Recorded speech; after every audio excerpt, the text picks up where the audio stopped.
अस्सलाम वालेकुम। दो सवाल पूछे गए थे कि क्या मदर टिंचर भी होम्योपैथिक मेडिसिन है और क्या हाइपोटेंसिस 1M और CM को बार बार TDS या एक एक घंटे बाद या दो दो घंटे बाद रिपीट किया जा सकता है या नहीं।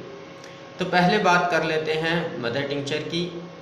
मदर टिंचर जो है वो किसी भी मेडिसिनल सोर्स का लिक्विड एक्सट्रैक्ट है और इसको ऐसे हासिल किया जाता है कि किसी भी मेडिसिनल सोर्स को इथानॉल के अंदर डिप कर दिया जाता है कुछ मखसूस वक्त के लिए और उसके बाद उसको एक्सट्रैक्ट उसका निकाल लिया जाता है लिक्विड फॉर्म में, तो उसको हम कह देते हैं कि ये मदर टिंचर है। अब मदर टिंचर जो है वो फ़िलासफ़ी की रूह से होम्योपैथिक मेडिसिन नहीं है।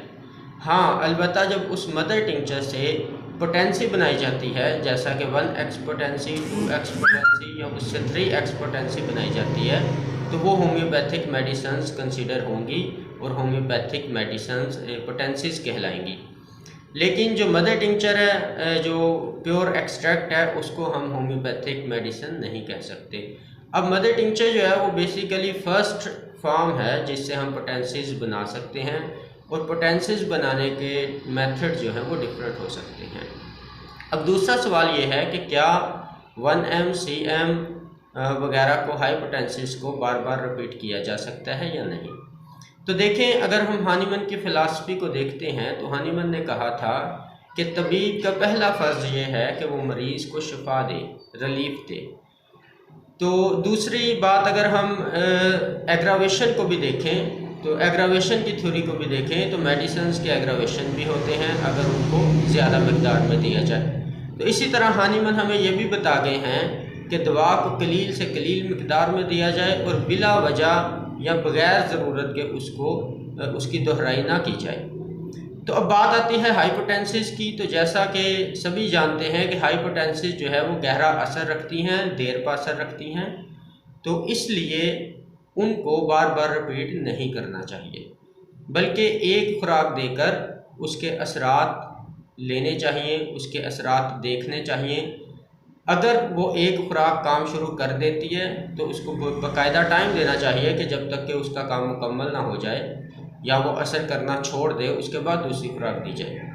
लेकिन अगर बाज़ औक़ात ऐसा होता है कि हम मेडिसिन देते हैं लेकिन वो काम नहीं करती, तो इसका मतलब ये नहीं है कि उसकी खुराकें बार बार देकर एग्रावेशन पैदा कर दिया जाए, बल्कि इसका मतलब ये है कि अगर उस डोज ने, उस खुराक ने, हाइपोटेंसी जो आपने दी है, अगर उसने काम नहीं किया तो फिर वो मेडिसिन जो है वो पेशेंट की है ही नहीं है, यानी उसका सिमिलिमम नहीं है, वो मेडिसिन नहीं बनती। क्योंकि अगर उसका सिमिलिमम होती या उसकी वो मेडिसिन बनती तो वो एक ही खुराक उसके ऊपर असरअंदाज होती।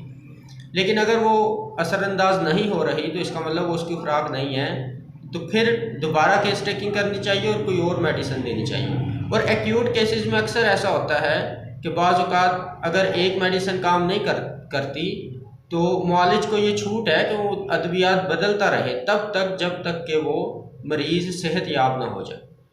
तो एक्यूट कंडीशन में हम आधे आधे घंटे बाद या एक एक घंटे बाद दोबारा मरीज़ की कंडीशन देखते हैं और मेडिसिन बदल सकते हैं। और ये एक अच्छा और दानिशमंदाना तरीका है कि आप आधे आधे घंटे बाद मरीज़ की कंडीशन देखें और अगर पहली मेडिसिन ने काम नहीं किया तो आप कोई मेडिसिन बदल दें, ना कि वही मेडिसिन या उसी की हाइपोटेंसी जो है वो बार बार देकर मरीज़ के अंदर एग्रावेशन पैदा कर दें। तो मेरा ये तरीक़ाकार है क्लिनिक पर कि मैं बहरहाल जो एक्यूट केसेस हैं उनके अंदर ज़्यादा हाइपोटेंसी इस्तेमाल नहीं करता, 200 या 1M में ही रहता हूँ कि अगर रिपीट भी करने पड़े तो उसमें ज़्यादा नुकसानात ना हों।